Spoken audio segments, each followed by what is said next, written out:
شروع اللہ کا نام لے کر جو بڑا مہربان نہایت رحم والا ہے۔ الف لام میم را، یہ اللہ کی کتاب کی آیتیں ہیں، اور اے پیغمبر جو کچھ تم پر تمہارے پروردگار کی طرف سے نازل کیا گیا ہے برحق ہے، لیکن اکثر لوگ ایمان نہیں لا رہے۔ اللہ وہ ہے جس نے ایسے ستونوں کے بغیر آسمانوں کو بلند کیا جو تمہیں نظر آ سکیں، پھر اس نے عرش پر استوا فرمایا اور سورج اور چاند کو کام پر لگا دیا، ہر چیز ایک معین میعاد تک کے لیے رواں دواں ہے۔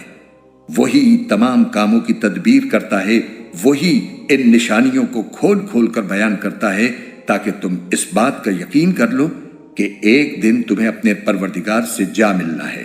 اور وہی ذات ہے جس نے یہ زمین پھیلائی، اس میں پہاڑ اور دریا بنائے اور اس میں ہر قسم کے پھلوں کے دو دو جوڑے پیدا کیے۔ وہ دن کو رات کی چادر اڑا دیتا ہے۔ حقیقت یہ ہے کہ ان ساری باتوں میں ان لوگوں کے لیے نشانیاں ہیں جو غور و فکر کریں، اور زمین میں مختلف قطعے ہیں جو پاس پاس واقع ہوئے ہیں، اور انگوروں کے باغ اور کھجور کے درخت ہیں جن میں سے کچھ دوہرے تنے والے ہیں اور کچھ اکہرے تنے والے، سب ایک ہی پانی سے سیراب ہوتے ہیں، اور ہم ان میں سے کسی کو ذائقے میں دوسرے پر فوقیت دے دیتے ہیں۔ یقیناً ان سب باتوں میں ان لوگوں کے لیے نشانیاں ہیں جو عقل سے کام لیں۔ اور اگر تمہیں ان کافروں پر تعجب ہوتا ہے تو ان کا یہ کہنا واقعی عجیب ہے کہ کیا جب ہم مٹی ہو جائیں گے تو کیا سچ مچ ہم نئے سرے سے پیدا ہوں گے؟ یہ وہ لوگ ہیں جنہوں نے اپنے رب کی قدرت کا انکار کیا ہے، اور یہی وہ لوگ ہیں جن کے گلوں میں طوق پڑے ہوئے ہیں، اور وہ دوزخ کے باسی ہیں، وہ ہمیشہ اسی میں رہیں گے۔ اور یہ لوگ خوشحالی کی میعاد ختم ہونے سے پہلے بدحالی کی جلدی مچائے ہوئے ہیں، حالانکہ ان سے پہلے ایسے عذاب کے واقعات گزر چکے ہیں جس نے لوگوں کو رسوا کر ڈالا تھا۔ اور یہ حقیقت ہے کہ لوگوں کے لیے ان کی زیادتی کے باوجود تمہارے رب کی ذات ایک معاف کرنے والی ذات ہے، اور یہ بھی حقیقت ہے کہ اس کا عذاب بڑا سخت ہے۔ اور جن لوگوں نے کفر اپنا لیا ہے وہ کہتے ہیں کہ بھلا ان پر یعنی حضرت صلی اللہ علیہ وآلہ وسلم پر ان کے رب کی طرف سے کوئی معجزہ کیوں نہیں اتارا گیا؟ اے پیغمبر، بات یہ ہے کہ تم تو صرف خطرے سے ہوشیار کرنے والے ہو، اور ہر قوم کے لیے کوئی نہ کوئی ایسا شخص ہوا ہے جو ہدایت کا راستہ دکھائے۔ جس کسی مادہ کو جو حمل ہوتا ہے اللہ اس کو بھی جانتا ہے، اور ماؤں کے رحم میں جو کوئی کمی بیشی ہوتی ہے اس کو بھی، اور ہر چیز کا اس کے ہاں ایک اندازہ مقرر ہے۔ وہ غائب و حاضر تمام باتوں کا جاننے والا ہے، اس کی ذات بہت بڑی ہے، اس کی شان بہت اونچی۔ تم میں سے کوئی چپکے سے بات کرے یا زور سے، کوئی رات کے وقت چھپا ہوا ہو یا دن کے وقت چل پھر رہا ہو، وہ سب اللہ کے علم کے لحاظ سے برابر ہیں۔ ہر شخص کے آگے اور پیچھے وہ نگراں فرشتے مقرر ہیں جو اللہ کے حکم سے باری باری اس کی حفاظت کرتے ہیں۔ یقین جانو کہ اللہ کسی قوم کی حالت اس وقت تک نہیں بدلتا جب تک وہ خود اپنے حالات میں تبدیلی نہ لے آئے، اور جب اللہ کسی قوم پر کوئی آفت لانے کا ارادہ کر لیتا ہے تو اس کا ٹالنا ممکن نہیں، اور ایسے لوگوں کا خود اس کے سوا کوئی رکھوالا نہیں ہو سکتا۔ وہی ہے جو تمہیں بجلی کی چمک دکھلاتا ہے جس سے تمہیں اس کے گرنے کا ڈر بھی لگتا ہے اور بارش کی امید بھی بنتی ہے، اور وہی پانی سے لدے ہوئے بادل اٹھاتا ہے، اور بادلوں کی گرج اسی کی تسبیح اور حمد کرتی ہے، اور اسی کے روب سے فرشتے بھی تسبیح میں لگے ہوئے ہیں، اور وہی کڑکتی ہوئی بجلیاں بھیجتا ہے، پھر جس پر چاہتا ہے انہیں مصیبت بنا کر گرا دیتا ہے۔ اور ان کافروں کا حال یہ ہے کہ یہ اللہ ہی کے بارے میں بحثیں کر رہے ہیں، حالانکہ اس کی طاقت بڑی زبردست ہے۔ وہی ہے جس سے دعا کرنا برحق ہے، اور اس کو چھوڑ کر یہ لوگ جن دیوتاؤں کو پکارتے ہیں وہ ان کی دعاؤں کا کوئی جواب نہیں دیتے۔ البتہ ان کی مثال اس شخص کی سی ہے جو پانی کی طرف اپنے دونوں ہاتھ پھیلا کر یہ چاہے کہ پانی خود اس کے منہ تک پہنچ جائے، حالانکہ وہ کبھی خود منہ تک نہیں پہنچ سکتا۔ اور بتوں سے کافروں کے دعا کرنے کا نتیجہ اس کے سوا کچھ نہیں کہ وہ بھٹکتی ہی پھرتی رہے، اور وہ اللہ ہی ہے جس کو آسمانوں اور زمین کی ساری مخلوقات سجدہ کرتی ہیں، کچھ خوشی سے، کچھ مجبوری سے، اور ان کے سائے بھی صبح و شام اس کے آگے سجدہ ریز ہوتے ہیں۔ آیت سجدہ۔ اے پیغمبر، ان کافروں سے کہو کہ وہ کون ہے جو آسمانوں اور زمین کی پرورش کرتا ہے؟ کہو کہ وہ اللہ ہے۔ کہو کہ کیا پھر بھی تم نے اس کو چھوڑ کر ایسے کارساز بنا لیے ہیں جنہیں خود اپنے آپ کو بھی نہ کوئی فائدہ پہنچانے کی قدرت حاصل ہے نہ نقصان پہنچانے کی؟ کہو کہ کیا اندھا اور دیکھنے والا برابر ہو سکتا ہے؟ یا کیا اندھیریاں اور روشنی ایک جیسی ہو سکتی ہیں؟ یا ان لوگوں نے اللہ کے ایسے شریک مانے ہوئے ہیں جنہوں نے کوئی چیز اسی طرح پیدا کی ہو جیسے اللہ پیدا کرتا ہے، اور اس وجہ سے ان کو دونوں کی تخلیق ایک جیسی معلوم ہو رہی ہو؟ اگر کوئی اس غلط فہمی میں مبتلا ہے تو اس سے کہہ دو کہ صرف اللہ ہر چیز کا خالق ہے، اور وہ تنہا ہی ایسا ہے کہ اس کا اقتدار سب پر حاوی ہے۔ اسی نے آسمان سے پانی برسایا جس سے ندی نالے اپنی اپنی بساط کے مطابق بہہ پڑے، پھر پانی کے ریلے نے پھولے ہوئے جھاگ کو اوپر اٹھا لیا، اور اسی قسم کا جھاگ اس وقت بھی اٹھتا ہے جب لوگ زیور یا برتن بنانے کے لیے دھاتوں کو آگ پر تپاتے ہیں۔ اللہ حق اور باطل کی مثال اسی طرح بیان کر رہا ہے کہ دونوں قسم کا جو جھاگ ہوتا ہے وہ تو باہر گر کر ضائع ہو جاتا ہے، لیکن وہ چیز جو لوگوں کے لیے فائدہ مند ہوتی ہے وہ زمین میں ٹھہر جاتی ہے۔ اسی قسم کی تمثیلیں ہیں جو اللہ بیان کرتا ہے۔ بھلائی انہی لوگوں کے حصے میں ہے جنہوں نے اپنے رب کا کہنا مانا ہے، اور جنہوں نے اس کا کہنا نہیں مانا، اگر ان کے پاس دنیا بھر کی ساری چیزیں بھی ہوں گی بلکہ اتنی ہی اور بھی، تو وہ قیامت کے دن اپنی جان بچانے کے لیے وہ سب کچھ دینے کو تیار ہو جائیں گے۔ ان لوگوں کے حصے میں بری طرح کا حساب ہے، اور ان کا ٹھکانہ جہنم ہے، اور وہ بہت برا ٹھکانہ ہے۔ جو شخص یہ یقین رکھتا ہو کہ تم پر تمہارے پروردگار کی طرف سے جو کچھ نازل ہوا ہے برحق ہے، بھلا وہ اس جیسا کیسے ہو سکتا ہے جو بالکل اندھا ہو؟ حقیقت یہ ہے کہ نصیحت تو وہی لوگ قبول کرتے ہیں جو عقل و ہوش رکھتے ہوں، یعنی وہ لوگ جو اللہ سے کیے ہوئے عہد کو پورا کرتے ہیں اور معاہدے کی خلاف ورزی نہیں کرتے، اور جن رشتوں کو اللہ نے جوڑے رکھنے کا حکم دیا ہے یہ لوگ انہیں جوڑے رکھتے ہیں اور اپنے پروردگار سے ڈرتے ہیں اور حساب کے برے انجام سے خوف کھاتے ہیں۔ اور یہ وہ لوگ ہیں جنہوں نے اپنے رب کی خوشنودی کی خاطر صبر سے کام لیا ہے اور نماز قائم کی ہے، اور ہم نے انہیں جو رزق عطا فرمایا ہے اس میں سے خفیہ بھی اور علانیہ بھی خرچ کیا ہے، اور وہ بدسلوکی کا دفاع حسن سلوک سے کرتے ہیں۔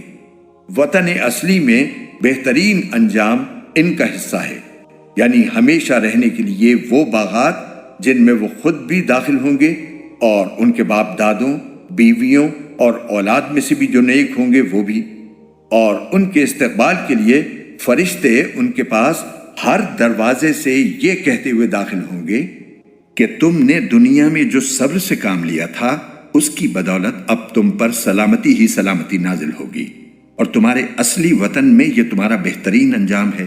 اور دوسری طرف جو لوگ اللہ سے کیے ہوئے عہد کو مضبوطی سے باندھنے کے بعد توڑتے ہیں اور جن رشتوں کو اللہ نے جوڑے رکھنے کا حکم دیا ہے انہیں کاٹ ڈالتے ہیں اور زمین میں فساد مچاتے ہیں، تو ایسے لوگوں کے حصے میں لعنت آتی ہے، اور اصلی وطن میں برا انجام انہی کا ہے۔ اللہ جس کے لیے چاہتا ہے رزق میں وسعت کر دیتا ہے، اور جس کے لیے چاہتا ہے تنگی کر دیتا ہے۔ یہ کافر لوگ دنیاوی زندگی پر مگن ہیں، حالانکہ آخرت کے مقابلے میں دنیاوی زندگی کی حیثیت اس سے زیادہ نہیں کہ وہ معمولی سی پونجی ہے۔ اور جن لوگوں نے کفر اپنا لیا ہے وہ یہ کہتے ہیں کہ ان پر، یعنی محمد صلی اللہ علیہ وسلم پر، ان کے پروردگار کی طرف سے کوئی نشانی کیوں نہیں اتاری گئی؟ کہہ دو کہ اللہ جس کو چاہتا ہے گمراہ کر دیتا ہے اور اپنے راستے پر انہی کو لاتا ہے جو اس کی طرف رجوع کریں۔ یہ وہ لوگ ہیں جو ایمان لائے ہیں اور جن کے دل اللہ کے ذکر سے اطمینان حاصل کرتے ہیں۔ یاد رکھو کہ صرف اللہ کا ذکر ہی وہ چیز ہے جس سے دلوں کو اطمینان نصیب ہوتا ہے۔ غرض جو لوگ ایمان لائے ہیں اور جنہوں نے نیک عمل کیے ہیں ان کے حصے میں خوشحالی بھی ہے اور بہترین انجام بھی۔ اے پیغمبر، جس طرح دوسرے رسول بھیجے گئے تھے اسی طرح ہم نے تمہیں ایک ایسی امت میں رسول بنا کر بھیجا ہے جس سے پہلی بہت سی امتیں گزر چکی ہیں، تاکہ تم ان کے سامنے وہ کتاب پڑھ کر سنا دو جو ہم نے وحی کے ذریعے تم پر نازل کی ہے، اور یہ لوگ اس ذات کی ناشکری کر رہے ہیں جو سب پر مہربان ہے۔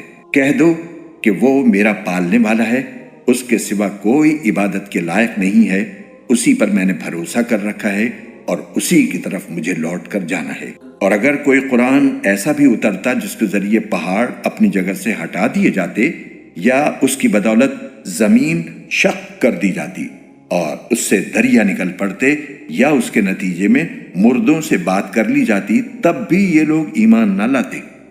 حقیقت تو یہ ہے کہ تمام تر اختیار اللہ کا ہے۔ کیا پھر بھی ایمان والوں نے یہ سوچ کر اپنا ذہن فارغ نہیں کیا کہ اگر اللہ چاہتا تو سارے ہی انسانوں کو زبردستی راہ پہ لے آتا؟ اور جنہوں نے کفر اپنایا ہے ان پر تو ان کے کرتوت کی وجہ سے ہمیشہ کوئی نہ کوئی کھڑکھڑانے والی مصیبت پڑتی رہتی ہے، یا ان کی بستی کے قریب کہیں نازل ہوتی رہتی ہے، یہاں تک کہ ایک دن اللہ نے جو وعدہ کر رکھا ہے وہ آ کر پورا ہو جائے گا۔ یقین رکھو کہ اللہ وعدے کی خلاف ورزی نہیں کرتا۔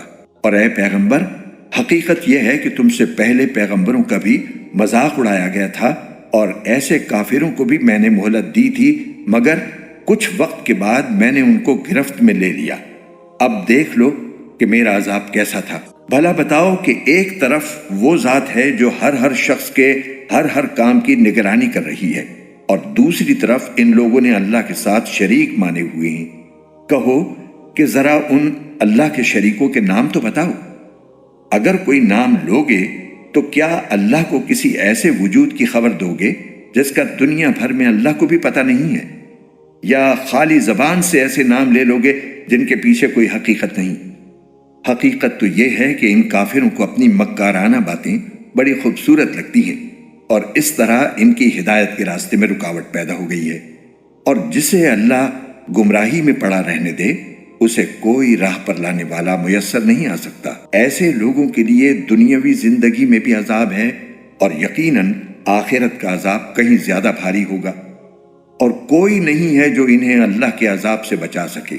دوسری طرف وہ جنت جس کا متقی لوگوں سے وعدہ کیا گیا ہے، اس کا حال یہ ہے کہ اس کے نیچے نہریں بہتی ہیں، اس کے پھل بھی سدا بہار ہیں اور اس کی چھاؤں بھی۔ یہ انجام ہے ان لوگوں کا جنہوں نے تقوی اختیار کیا، جبکہ کافروں کا انجام دوزخ کی آگ ہے۔ اور اے پیغمبر، جن لوگوں کو ہم نے کتاب دی ہے وہ اس کلام سے خوش ہوتے ہیں جو تم پر نازل کیا گیا ہے، اور انہی گروہوں میں وہ بھی ہیں جو اس کی بعض باتوں کو ماننے سے انکار کرتے ہیں۔ کہہ دو کہ مجھے تو یہ حکم دیا گیا ہے کہ میں اللہ کی عبادت کروں اور اس کے ساتھ کسی کو خدائی میں شریک نہ مانوں۔ اسی بات کی میں دعوت دیتا ہوں، اور اسی اللہ کی طرف مجھے لوٹ کر جانا ہے۔ اور اسی طرح ہم نے اس قرآن کو عربی زبان میں ایک حکم نامہ بنا کر نازل کیا ہے، اور اے پیغمبر، تمہارے پاس جو علم آ چکا ہے، اگر اس کے بعد بھی تم ان لوگوں کی خواہشات کے پیچھے چلے تو اللہ کے مقابلے میں نہ تمہارا کوئی مددگار ہوگا نہ کوئی بچانے والا۔ حقیقت یہ ہے کہ ہم نے تم سے پہلے بھی بہت سے رسول بھیجے ہیں اور انہیں بیوی بچے بھی عطا فرمائے ہیں، اور کسی رسول کو یہ اختیار نہیں تھا کہ وہ کوئی ایک آیت بھی اللہ کے حکم کے بغیر لا سکے۔ ہر زمانے کے لیے الگ کتاب دی گئی ہے۔ اللہ جس حکم کو چاہتا ہے منسوخ کر دیتا ہے اور جس کو چاہتا ہے باقی رکھتا ہے، اور تمام کتابوں کی جو اصل ہے وہ اسی کے پاس ہے۔ اور جس بات کی دھمکی ہم ان کافروں کو دیتے ہیں، چاہے اس کا کوئی حصہ ہم تمہیں تمہاری زندگی ہی میں دکھا دیں یا اس سے پہلے ہی تمہیں دنیا سے اٹھا لیں، بہرحال تمہارے ذمے تو صرف پیغام پہنچا دینا ہے، اور حساب لینے کی ذمہ داری ہماری ہے۔ کیا ان لوگوں کو یہ حقیقت نظر نہیں آئی کہ ہم ان کی زمین کو چاروں طرف سے گھٹاتے چلے آ رہے ہیں؟ ہر حکم اللہ دیتا ہے، کوئی نہیں ہے جو اس کے حکم کو توڑ سکے، اور وہ جلد حساب لینے والا ہے۔ جو لوگ ان سے پہلے گزرے ہیں چالیں انہوں نے بھی چلی تھی، لیکن چال تو تمام تر اللہ ہی کی چلتی ہے۔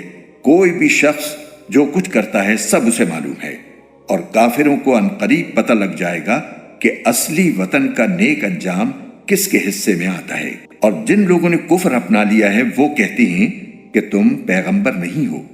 کہہ دو کہ میرے اور تمہارے درمیان گواہی کے لیے اللہ کافی ہے، نیز ہر وہ شخص جس کے پاس کتاب کا علم ہے۔